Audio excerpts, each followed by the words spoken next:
sayang hanya selayang pandang, dia pun segera menghilang sayang dari pandangan mataku. Hatiku rindu.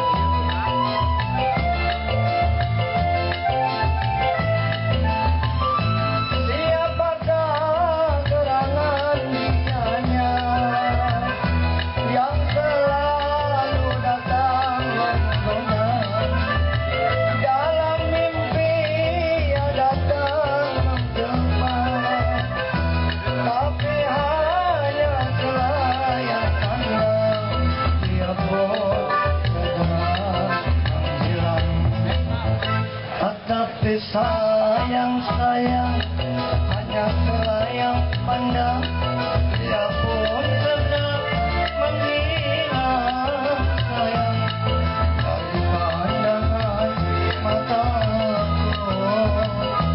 Hatiku rindu, oh hatiku rindu.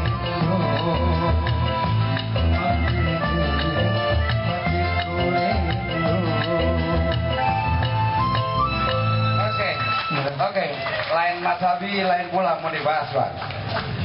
Munib dalam usia menjelang dewasa sebagai manusia berharap bisa menambatkan cintanya pada seorang gadis. Salimah, kakak tertua dari Camelia Malik, ada pun harapan dan pujaannya. Dalam adab moral, tidak seperti anak sekarang main tembak-tembak begitu saja. Bertemu pun tidak. Tentu saja harapannya dalam jiwa dan perasaan yang tertawan pada Salimah, putri dari Jamaluddin Malik almarhum. Munib berharap ketika siang dia berharap, malam dia meratap dalam jiwa yang tertawan, berikanlah sedikit saja belas kasih untuk bisa menambatkan cintanya menuju Maligai Indah. Sayang, hingga akhirnya Salimah tidak berjodoh pada Munib, dan ditulis dalam kepedihan hati dalam judul lagunya Belas Kasih. Untuk Pak Irama, Belas Kasih karya Munib Baswan.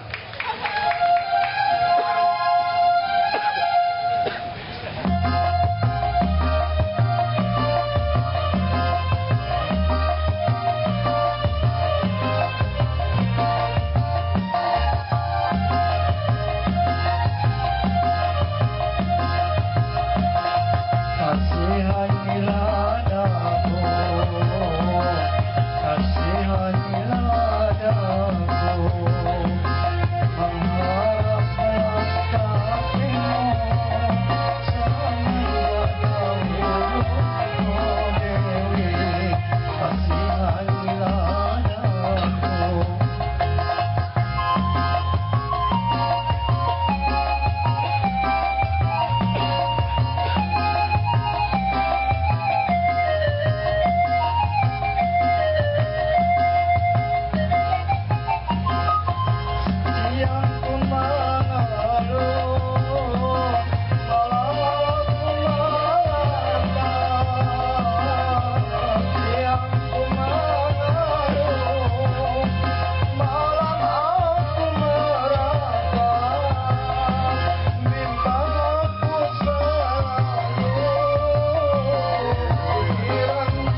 Lagi ya.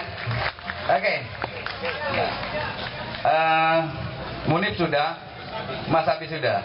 Karena kami lahir dari Gang Lontar, tempat lahirnya Husein Bawafi. Tumbuh kembang dia di sana, kami sangat menghayati apa karya-karya Husein Bawafi. Ada sesuatu yang tertambat di hati ini dan menderita karena tingkat janji dari sang kekasih. Sesungguhnya rahasia hati ini hendaknya terbawa hingga mati, tapi terungkap dalam bait syair lagu berjudul Rahasia Hati.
Terima kasih Agus untuk Al-Turki dan Mbak Irama.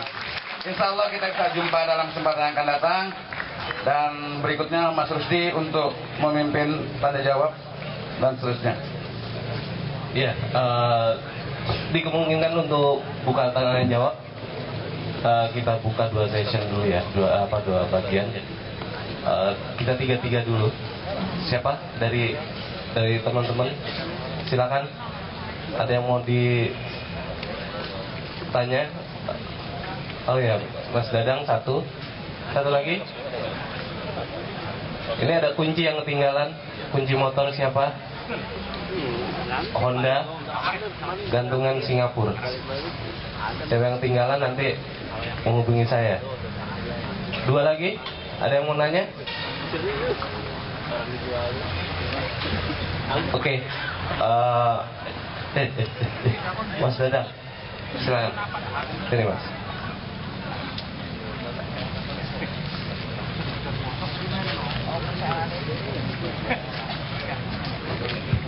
Terima kasih. Saya mau bertanya dengan pendekatan secara kultural, yaitu dengan puisi.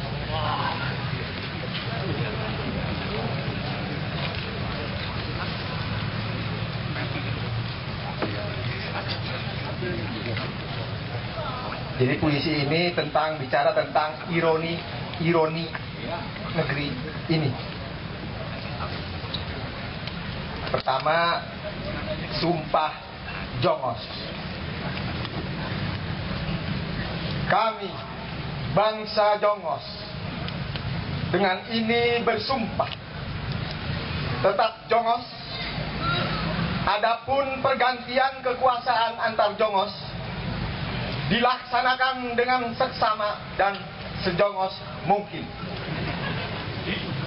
Puisi kedua, Sumpah Pemuda Nusantara. Kami, pemuda Nusantara, bersumpah bernusa banyak Nusantara, berbangsa banyak bangsa-bangsa Nusantara, berbahasa banyak bahasa-bahasa Nusantara. Puisi ketiga, Eyang, singkatan dari MH Ainun Najib. Junjungan saya. Moral itu baik. Moralis itu menipu. Moralisme adalah kemunafikan sistemik. Agama itu baik.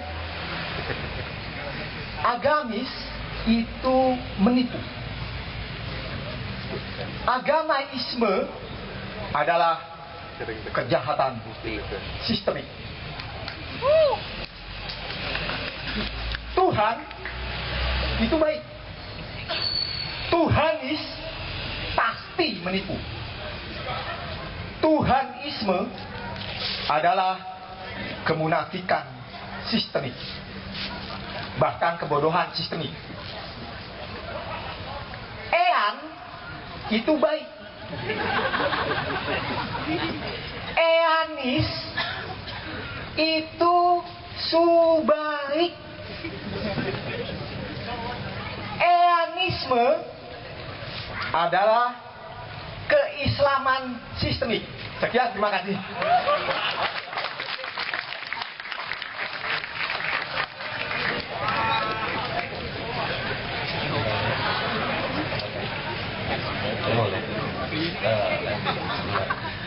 Ada lagi dari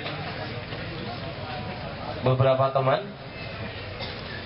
yang mau ingin ditanyakan kepada kita? Ya, selain ada pertanyaan, respon yang baik dari teman-teman juga. Mbak, mau nanya Mbak? Nah, oh ya. Mas, mau nambahin? Apa? Mas Andre, nambahin. Tanya. Assalamualaikum warahmatullahi wabarakatuh. Tadi sedikit ada keterpautan ya dalam arti judul apa judulnya? Juggernaut dalam bahasa India kuno itu kan Jagatnata. ABCK-nya kerajaan di Indonesia yang Jagatnata itu adalah setelah Kalingga Putri Sima. Putri Sima titik temu peradaban baik itu yang ada di dunia maupun spiritualisme, sehingga pemerintahan dia itu sangat tegas, sangat memberi warna kepada peradaban. Di antaranya kemudian kan pecah ya, kemudian Kalingga pecah, yang ke utara itu Mataram Hindu, yang ke barat itu Galuh. Kemudian keturunan yang ketiganya itu ada kata-kata Sanaha, Brantasenawa, Sena, kuncinya di Sena. Kemudian ada titik-titik tentu, istilah-istilah suci, mukti, sama sakti.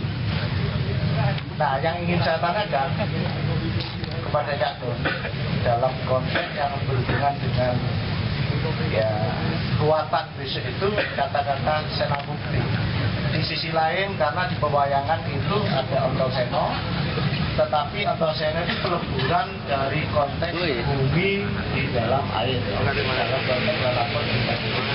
Nah, kalau Sena dalam konteks ini apakah peleburan angin sama api dalam kosmologi tertentu, sehingga harus katakanlah suci. Ada rasi yang ke-13 yang akan memperpanjangkan pemetaan perbintangan yang namanya Ophiuchus.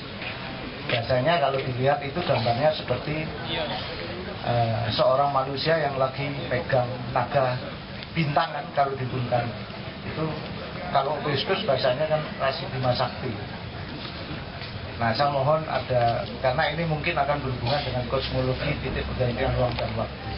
Jadi mungkinkah konteks titik ketemunya tadi itu yang perwujudan Kalingga, titik temu Kalingga dalam Mataram Hindu sama Galuh di yang namanya Sanjaya cucunya, sehingga semua rakyat-rakyat yang ada ini kan kalau dilihat turunannya ya Sanjaya.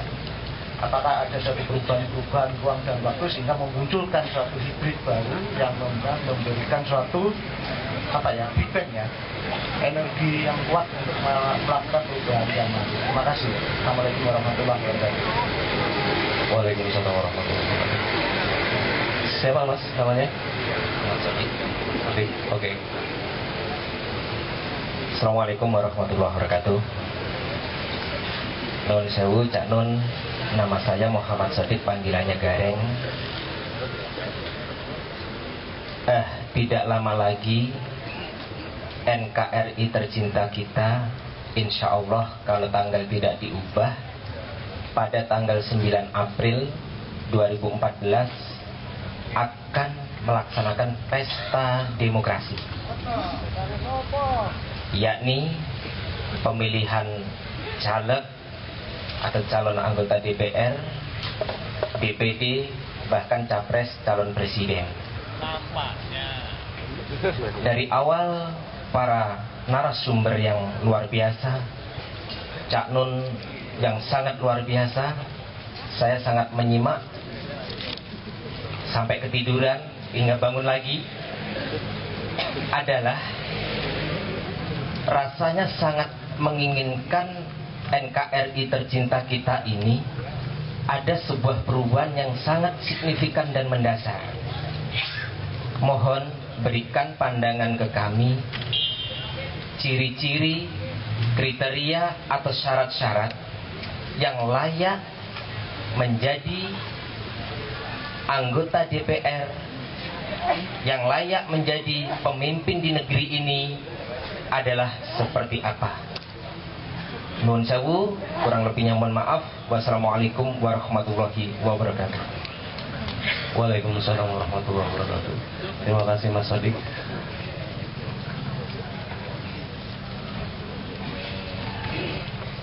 Sudah 3 dulu, Cak. Iya, puisinya Dadang itu untuk Anda teruskan sendiri.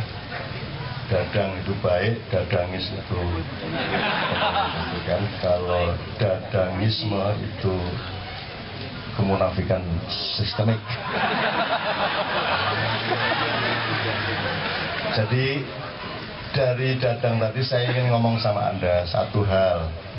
Kekeliruan orang modern itu karena digiring pemikirannya untuk selalu menuju ke sesuatu keadaan yang disebut atau dipersyaratkan oleh standarisasi.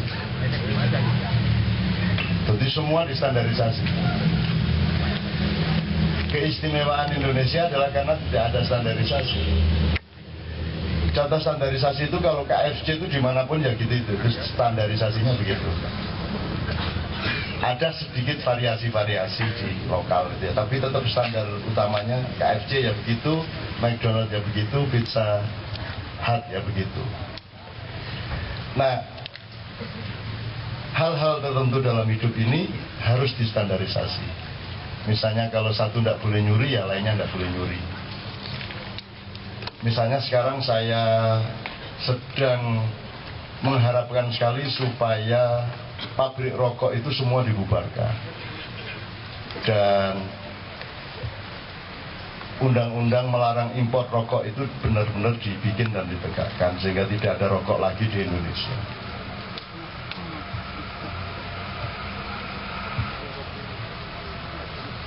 Supaya pikiran-pikiran bahwa rokok itu dapat menyebabkan kanker nasional itu ditegasi oleh pemerintah. Jangan anak orang diiming-imingi sesuatu tapi tidak boleh makan. Ada cewek cantik tidak boleh dikawin, mending jangan ada cewek gitu loh. Jadi sudah pabrik rokok itu dibubarkan, impor rokok dilarang gitu loh. Jangan jadi pemerintah bikin peraturan dilarang merokok gini, tapi pabrik rokoknya dibiarkan, terus dia juga mau menerima pajak dari pabrik rokok. Enakmu dhewe kok nih. Duwike kok pangan, wonge gak oleh ngerokok, kan gitu.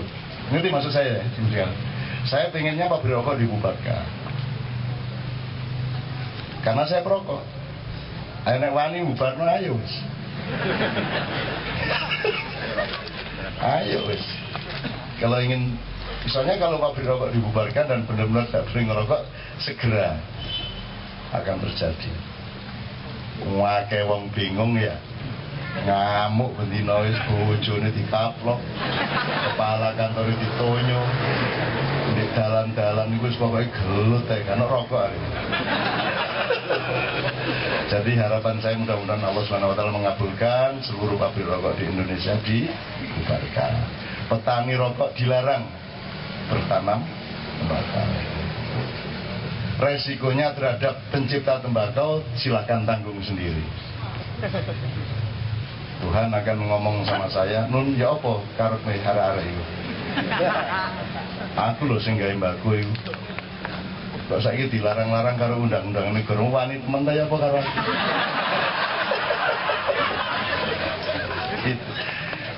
Ini saya ngelanjutin Dadang karena Dadang ngomong ironi. Anda harus tahu ya, ironi, parodi, sarkasme ya. Anda harus tahu. Kadang-kadang saya ngomong, ada yang upload di YouTube, saya itu sedang sarkasme, Anda pikir ngomong beneran. Karena dunia teater sudah tidak hidup di Indonesia. Ini anak cantik atau Dadang itu ganteng, itu kan bisa diucapkan dengan makna yang berbalik-balik. Dadang itu ganteng loh. Dadang wanteng di bolan balen ning wanteng sampai roh maksudnya nek karepku jane welek. Jadi jangan percaya pada kata, karena kata bisa dirubah oleh nada, nada bisa dirubah oleh nuansa, nuansa bisa dibatalkan oleh yang lebih tinggi dan lembut dari itu teman sekalian. Jadi untuk menanggapi Dadang, Anda tidak boleh berhenti pada teks. Anda harus mengerti kenapa dia tulis seperti puisi seperti itu. Anda harus pelajari dia. Dia orang yang sedang Enggak, dia orang yang sangat mencintai bangsanya, dia sangat mencintai rakyat Indonesia, dia ingin perbaikan-perbaikan, dan dia selalu sibuk dengan la ilaha, ini tidak, ini munafik, ini jelek, ini pura-pura gitu ya. Dia daftarin yang tidak, meskipun dia belum menemukan ilallahnya. Artinya tahu yang tidak, tapi belum tahu yang ya. Tidak apa-apa, sudah lumayan daripada Anda pura-pura tahu yang iya padahal Anda belum mentidakkan yang tidak. Begitulah kebanyakan masuk masyarakat, betul nggak Mas? Sebenarnya dia belum mentidakkan yang selain Tuhan, tapi dia sudah pura-pura seolah-olah menomorsatukan Tuhan, padahal la ilahanya belum luluh.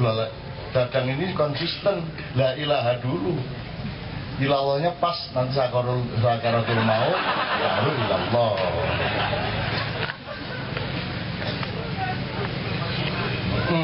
Kan selesai toh, beres lah ilaha sepanjang hidup.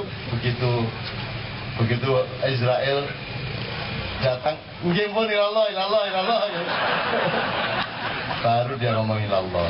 Jadi Anda jangan ngeklaim siapa-siapa, karena manusia masih punya kemungkinan beribu-ribu. Nah, termasuk standarisasi tadi. Misalnya standarisasi ini tidak hanya dalam kehidupan sehari-hari, di kampus itu Mas Buben, ada ide dengan biaya besar dari departemen untuk menstandarisasi gamelan misalnya. Loh, emang gitar boleh distandarisasi? Gitar aja nggak bisa, kecuali kesepakatan ketika jam gitu ya, ketika nge-jam. Tapi do itu kan boleh ada 1000, bisa di mana aja. Jadi kalau gamelan distandarisasi, hilang nyawanya. Sama dengan keris. Loh, kalau keris distandarisasi berarti keris dibikin di pabrik, bisa. Loh, keris jangan distandarisasi. Keris itu letak hebatnya pada empunya, bukan pada kerisnya. Bagaimana? Jadi kebudayaan Indonesia tidak terletak pada ekspresi budaya. Hebatnya budaya Indonesia terletak pada pelaku budayanya, pada manusianya. Itulah namanya empu. Karena keris itu bukan yang Anda lihat itu. Yang Anda lihat itu kan besi, diduduk-duduk, kan gitu. Tapi itu bukan keris. Keris itu setelah disepuh oleh empunya. Manusia itu bukan ini. Manusia itu setelah tapel-tapel ini ditiup 3 kali oleh Tuhan dan wahing. Jadi begitu Anda wahing, Anda langsung mengucapkan Assalamualaikum ya Adam. Benar ya? Mulai hari ini ya. Begitu Anda wahing, kelingan Nabi Adam. Karena dia yang wahing pertama. Tapi ya enggak, dan gak boleh muring.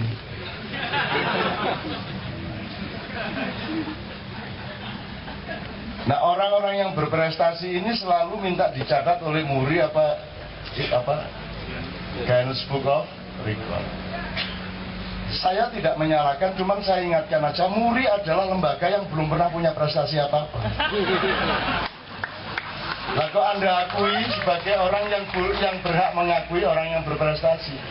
Lo orang yang berprestasi itu diakui oleh orang yang lebih berprestasi. Lo kok Anda tergantung kepada yang belum pernah punya rekor apa-apa, malah disahkan untuk mengesahkan rekor Anda? Ini kegobloknya manusia modern. Wayang ini Mas Andre, saya loncat sedikit ya. Ini nanti yang ngurusin bukan saya nosuknya jangan tanya saya sekarang, nanti setelah 28. Karena yang ngurusi ini seorang calon dokter yang tidak bisa jadi dokter karena tidak ada seorang dokter pun yang bisa menguji dia. Ya gimana coba? Loh, karena dia tidak bisa diungguli oleh dokter yang lain.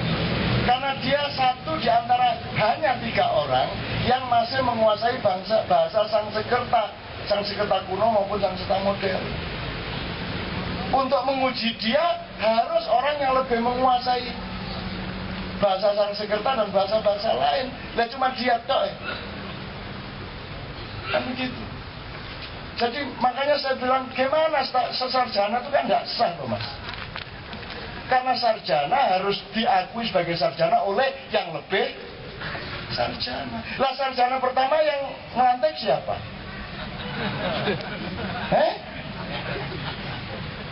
Kok dia sah jadi sarjana, yang pertama dulu yang ngelantik siapa? Berarti tidak sah kan Mas? Loh sekarang kan untuk jadi S1 dilantik oleh S2, S3 kan gitu. Lah waktu pertama kan belum ada S2, kok bisa jadi S1 kan? Jadi seluruh anak turunnya juga tidak legal secara ilmiah. Iya. Bener nggak? Meskipun itu bisa saya eliminir, nggak apa-apa, dulu sarjana pertama yang ngelantik saya. Mulai aja gampang ya. Itulah maksud saya Mas Andri ya. Jadi ini contoh dari apa namanya,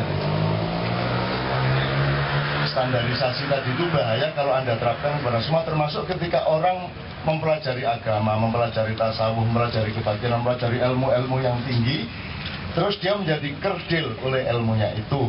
Karena dia kemudian bertahan pada pengetahuan yang itu, kemudian dia menolak pengetahuan yang tidak seperti itu. Padahal ilmu batin tidak begitu, ilmu rohaniah itu tidak begitu. Ilmu rohaniah tidak ada standarisasinya. Kalau Anda mengatakan ini adalah beben, itu berlaku hanya pada ilmu sosial dan ilmu budaya yang jasad sifatnya. Tapi begitu beben masuk ke dalam dirinya, beben tahu dia minimum dia 5 orang. Beben yang pentas beda dengan beben yang sama Mbak Ina di dalam kamar. Beda dengan beben yang sholat kepada Tuhan. Beda dengan beben yang pergi ke planet-planet lain. Beda dengan beben yang nangis di tengah orang banyak. Beben ada banyak. Jadi tidak ada standar beben. Standar itu perjanjian sementara pada konteks tertentu. Sama dengan juara tidak ada Mas. Juara kok, ya apa caranya juara? Wis apa wis? Katakanlah Barcelona lawan Real Madrid menang umpamanya ya. Terus dia juara La Liga ya. Itu berlaku sampai kapan? Sampai tanding lagi kan gitu. Loh kalau langsung disuruh tanding lagi gimana? Jadi setelah dapat piala terus balik ke lapangan lagi, tanding lagi, pasti juara atau tidak? Nah jadi sebenarnya dia juara atau bukan? Belum tentu. Jadi ilmu rohani beda sama ilmu jasad. Ilmu katon beda karo ilmu kasunyatan. Yang Anda pelajari, yang Anda pakai sebagai cara berpikir ini ilmu katon. Ilmu yang berdasarkan yang kelihatan. Jadi yang tadi itu apa yang terkesan tadi, yang tampak. Nah yang harus Anda kembangkan adalah pengetahuan terhadap yang tidak tampak. Jangan percaya kepada mulut, karena mulut itu hanya alat dari hati dan pikirannya. Maka yang harus kamu ketahui adalah hati dan pikirannya, bukan mulutnya, apalagi bunyinya. Maka berita-berita yang Anda terima setiap hari itu adalah, istilah saya, bau kentut. Anda yang harus cari, jangan Anda, oke, rasa-rasain bau kentut itu. Tapi yang harus Anda cari adalah siapa yang kentut sebenarnya. Kenapa kok dia kentut? Kenapa enggak kemarin kok sekarang dia kentut? Apa yang dia makan sehingga dia baunya gitu kentutnya? Kepada siapa sesungguhnya dia kentut? Kan harus Anda cari. Itu namanya kasunyatan. Kalau kentutnya dan baunya tadi itu katon, namanya ilmu katon. Nah yang harus kita cari kan kasunyatan, jadi ilmu sejatinya itu. Orang yang menguasai informasi bukan orang yang membaca informasi, tapi orang yang menjadi sumber informasi. Jadi Anda tiap hari jangan menjadi konsumen. Kalau bisa Anda mengkonsumsi sesuatu, Anda jadikan subjek di dalam diri Anda sehingga Anda menjadi sumber informasi. Selama ini orang merasa asal baca koran, nonton TV, browsing, googling, Anda berarti menguasai informasi. Cari sopo, Anda dikuasai informasi. Betul enggak? Yang menguasai Anda adalah sumber informasi. Terbalik cara berpikirnya semua manusia di era informasi. Makanya saya nyuwun sewu, tidak berarti saya tidak menghargai koran, tapi tidak ada koran di rumah saya sudah 15 tahun. Sejak Soeharto turun hari kedua. Tidak ada televisi kecuali Gigs, Fox, ada MMA, ada kickboxing, itu baru saya tonton. Saya dari kickboxing Badar Hari apa Gokhan Saki, sampai kalau MMA UFC juaranya Bellator siapa, kalau Strikeforce siapa, apa yang juara 7 tahun Anderson Silva dikalahkan oleh Whitman, juara kelas beratnya Cain Velasquez, juara kelas berat ringan sekarang Whitman dari New York, juara kelas menengahnya sekarang si siapa jenenge musuhe Shogun Rua. Apal kabeh aku rek. Gitu loh. Itu baru informasi bagi saya karena jelas ki wong gelut ini. Kalau yang sana terkesan gelut. Kelihatannya ini bangsa Indonesia sedang mengalami ngono-ngono itu terkesan. Gitu loh, aku gak masalah sih dengan itu semua. Jadi nanti pertanyaan Anda saya jawab. Jadi jangan standarisasi ya. Jadi KC ada standarnya enggak? Bahwa KC harus gini, enggak ada, sak karepe. Menungso kok. Dan terbukti sampai jam 3 Anda semua adalah orang yang bertanggung jawab, orang yang terjamin kejujurannya, orang yang terjamin kebersamaannya, orang yang terjamin kejernihannya. Buktinya sampai jam 3 tidak ada masalah Anda. Dan tidak ada yang lebih pandai, tidak ada yang lebih hebat. Semuanya sama satu sama lain karena niatnya baik semua. Dan ini tidak akan menjadi apa-apa juga. Ya gini toh, ya tidak apa-apa, mau apa. KC itu baik, tapi kalau KCis itu menjadi munafik. Kalau KCisme untuk parpol tertentu menjadi kemunafikan sistemik. Rawahu Gadang. Jadi gitu, makanya standarisasi itu baik untuk bisnis, baik untuk aturan-aturan teknis negara. Tapi dalam kebudayaan jangan sibuk dengan standarisasi. Kalau kebudayaan itu biarkan ilmu barang. Loh, pemahamanmu hari ini harus kamu relakan untuk hancur besok pagi. Karena kamu akan dapat pemahaman yang baru seperti beras dan nasi tadi. Kebanyakan orang padinya dikekep terus. Akhirnya nggak pernah dapat beras apalagi nasi. Itu loh teman sekalian. Disinilah yang menjadi ciri KC, Ma'iyah dan lain sebagainya. Orangnya merdeka, orangnya bebas. Kesini tidak karena pamrih apa-apa. Kesini karena sedang menyerap energi-energi dari seluruh galaksi langit dan bumi. Kemudian aplikasinya akan bagaimana, itu soal gampang. Karena Anda menjadi orang yang, kalaupun Anda tidak mampu, Anda adalah orang yang terbimbing. Anda tidak tahu arah, Anda diarahkan oleh Allah. Kan begitu. Anda tidak tahu ngomong apa, Anda dibikin ngomong oleh Allah. Karena sesungguhnya yang ngomong itu adalah Allah. Loh, memang gitu. Emang ada yang punya ilmu, emang saya punya ilmu. Saya itu baru tahu apa yang saya omongkan setelah saya omongkan kok. Bingung dewe lho, ngomong ngono tak Gumang. Gitu. Sapa sing ngomong Gumang? Sapa nyilih cangkemku ngono? Karena saya tidak pernah mengetahui apa yang akan saya omongkan. Saya tahunya setelah saya omongkan. Itu namanya jazz. Kalau jazz sudah sejak awal 100% diketahui, duduk jazz jenengnya iku pop singer. Kan begitu ya Bung ya? Oke. Terus jadi nanti kita pelajari karena Andre akan menjadi salah satu dari tim intinya yang harus di Kadipiro, yang harus berpakaian peranaan, jadi harus berpakaian Jawa resmi. Terus nanti ada 1 jam upacara dia harus nginang. Nginang itu selama 1 jam nginang, dan saya sudah pasang videonya yang banyak ya. Pas Andre nginang. Kalau ada orang tanya, loh kok Canung pakai upacara-upacara seperti itu, kok pakai pakaian peranaan Jawa? Yang itu sama aja, kalau ke kantor jangan sarungan itu. Sama aja toh. Kenapa sih kok ruwet? Cuman alasan jangan sarungan ke kantor itu alasannya tidak mendasar, tapi kalau harus berpakaian Jawa tadi alasannya sangat mendasar dan sangat multidimensional. Kan gitu. Lu kok pakai ruwatan? Lu ruwatan itu artinya kiamat. Yaumul Qiyamah itu bukan hari kehancuran, hari kebangkitan. Hari penghancuranmu hari ini untuk melahirkanmu besok pagi. Itu namanya qiyamah, dari kata qoma yakumu, qiyam. Qiyam itu ngadeg berdiri, kalau qiyamah itu artinya kebangkitan. Nah di Indonesia begitu disebut kiamat, bayangannya kehancuran kan begitu.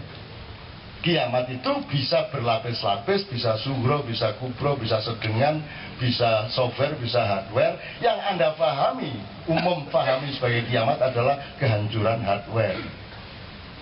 Itu pun Anda baru akan tahu gunung terbesar di dunia itu nanti beberapa tahun lagi. Sekarang sudah mulai ada yang tahu.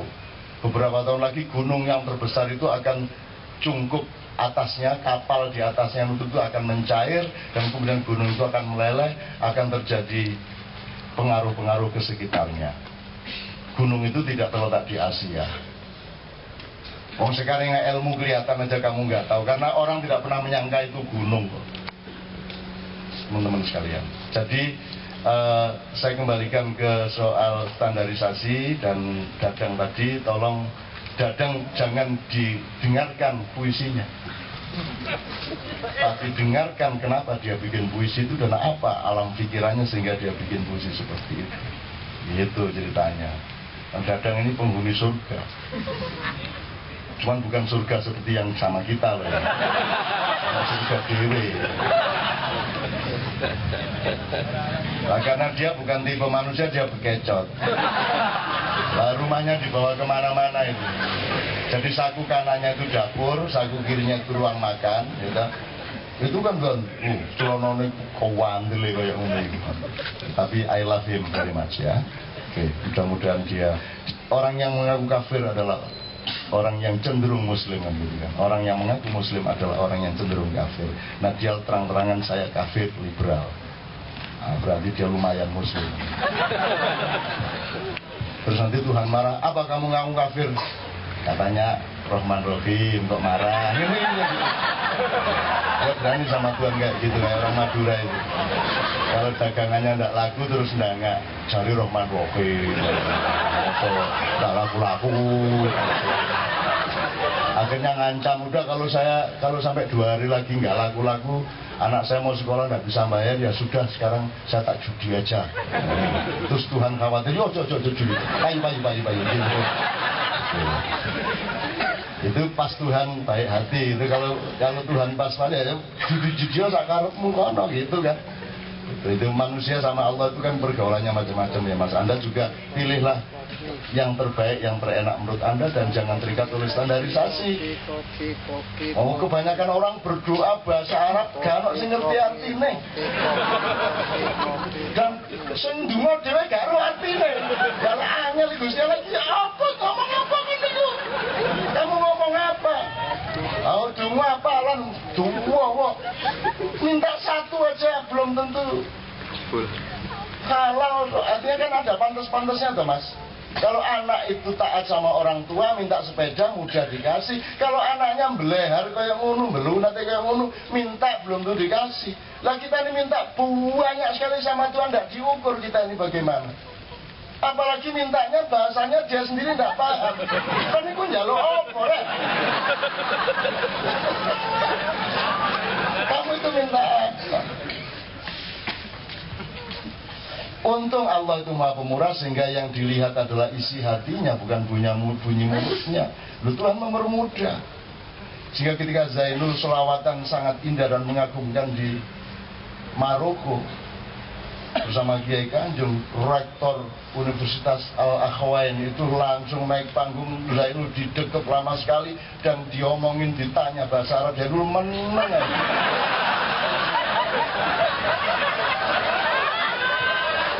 Sekian pertanyaan nggak ada dijawab. Akhirnya terpaksa Cak Fuad dipanggil, Syekh ya Syekh, saya atakanlah ila mana ada Zainul, saya asal gitu ya. Zainul nggak paham ya teman. Loh ini nggak bisa bahasa Arab, nggak bisa katanya. Loh kok selawatannya bagus loh, orang Indonesia.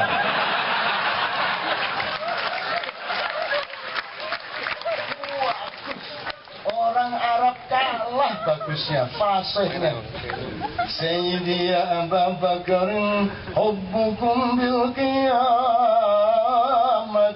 duharin. Wah. Oh, stagum semua, ternyata gak ro artine. Ya apa Indonesia? Gimana orang Indonesia ini? Untung Allah Maha Pemurah sehingga dia bukakan pintu. Ndak apa-apa kamu ndak paham. Yang penting kamu membaca kalimatku, aku senang dan aku cintai kamu, kan gitu. Jadi sudahlah, nggak apa-apa kamu hidupmu itu menghafal Quran tok, yang nggak apa-apa. Mudah-mudahan kamu dapat rezeki juga, karena apa keahlianmu hafal Quran? Menurut tok. Ngamar nang kantor endi hafal Quran?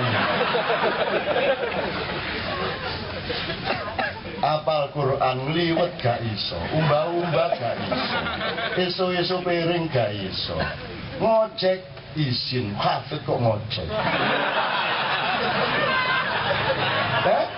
Lah ya gimana? Itu loh teman-teman sekalian, oke. Nah terakhir yang soal kasihlah saya kriteria bagaimana yang seharusnya yang menjadi wakil rakyat dan presiden. Kalau Anda bisa menjamin bahwa omongan saya dipakai, saya omongkan.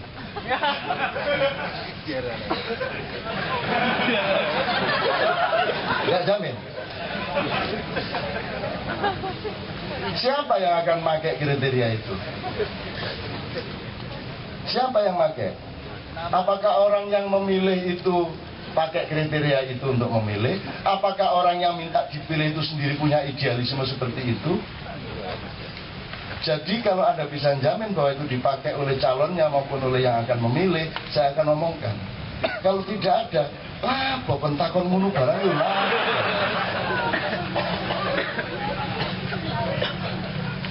Untuk apa nanyain seperti itu loh? Nggak ada yang pakai loh mas.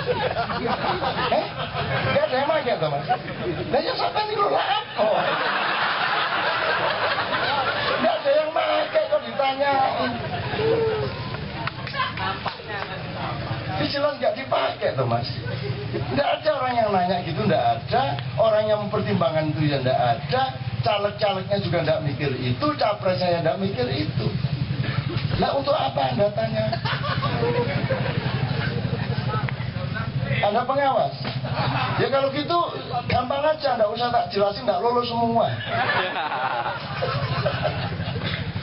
Yo gampang mas, kriteria itu tinggal Anda ambil dari common sense bisa, dari nilai tradisi bisa, dari ajaran agama bisa, dari buku-buku modern bisa, sangat banyak, sangat mudah. Banyak, tinggal diurut. Banyak, kriterianya banyak sekali. Gitu loh. Cuman ya, apa parpol yang memproduksi calon itu berpikir tentang itu? Enggak toh mas? Nah terus Anda tuh ngawasi apa? Orang jelas jualan soto tidak mikir soto, Anda menjadi soto watch. Oh itu bukan soto, itu cuman terkesan soto ya. Tapi saya hargai Anda memegang itu sebagai zikir Anda. Jadi Anda tetap menanamkan itu sebagai ingatan dan kesadaran, itu Anda dapat pahala. Cuma Anda usah memimpikan bahwa itu akan Anda terapkan di dalam peristiwa pemilu. Karena urusan pemilu tidak ada hubungannya dengan kualitas hidup, tidak ada hubungannya dengan kriteria-kriteria nilai kepemimpinan kemanusiaan. Itu semua urusan bisnis. Itu semua urusan dagang. Niatnya bukan jadi presiden, niatnya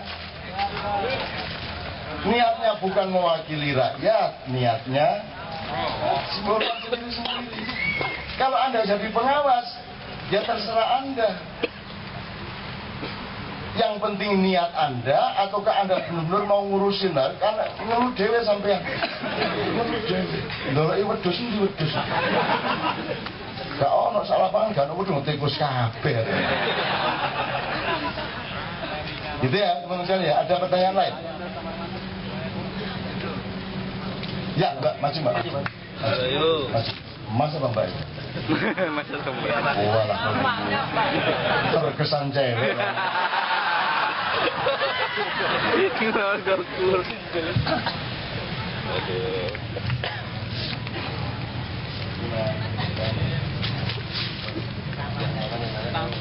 Bismillahirrahmanirrahim. Assalamualaikum warahmatullahi